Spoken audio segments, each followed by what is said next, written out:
Hello, നമസ്കാരം friends. നമ്മൾ ഇന്ന് നോക്കുന്നത് ശംഖുവിളിയുടെ മഹത്വത്തെക്കുറിച്ചാണ്. അമ്പലത്തിലാണ് സാധാരണ ശംഖുനാദം ഉയരുന്നത്.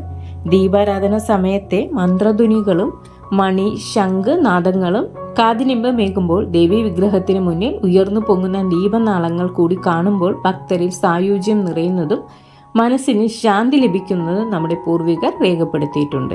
ഈശ്വരീയ ധ്വനിയായ ഓം എന്ന മംഗളനാമമാണ് ശംഖിൽ നിന്നും ഉയരുന്നത്. വിളംബരനാദമായും ശംഖിനെ കാണുന്നതിൽ തെറ്റില്ല.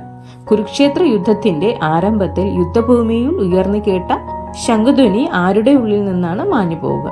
ശംഖ് ഉരച്ച് ചില പ്രത്യേക രോഗങ്ങൾക്ക് നൽകുന്ന ഔഷധക്കൂട്ടിൽ ചേർക്കാറുള്ളതും വാസ്തവമാണ്. അതിനാൽ ഏതോ പ്രത്യേക ഔഷധ ഗുണം ഇതിൽ അടങ്ങിയിരിക്കുന്നതായി മനസ്സിലാക്കാവുന്നതാണ്.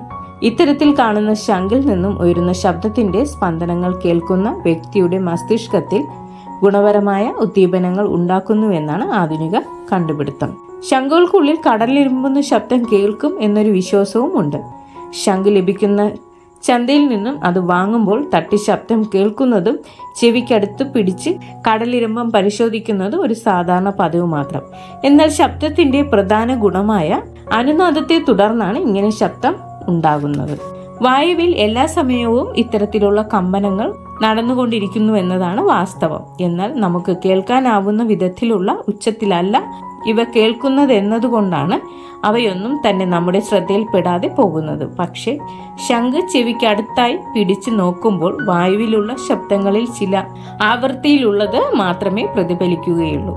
ഏത് ആവൃത്തിയാണ് പ്രതിഫലിക്കുക എന്നത് അതിനുള്ളിലുള്ള വായുവിന്റെ വ്യാപ്തത്തെ ആശ്രയിച്ചിരിക്കുന്നു. ഇത്തരത്തിൽ പ്രതിഫലിക്കുന്ന ശബ്ദവും അതേ ആവൃത്തിയിലുള്ള ശബ്ദവും കൂടിച്ചേർന്നാണ് അനുനാദം ഉണ്ടാകുന്നത്.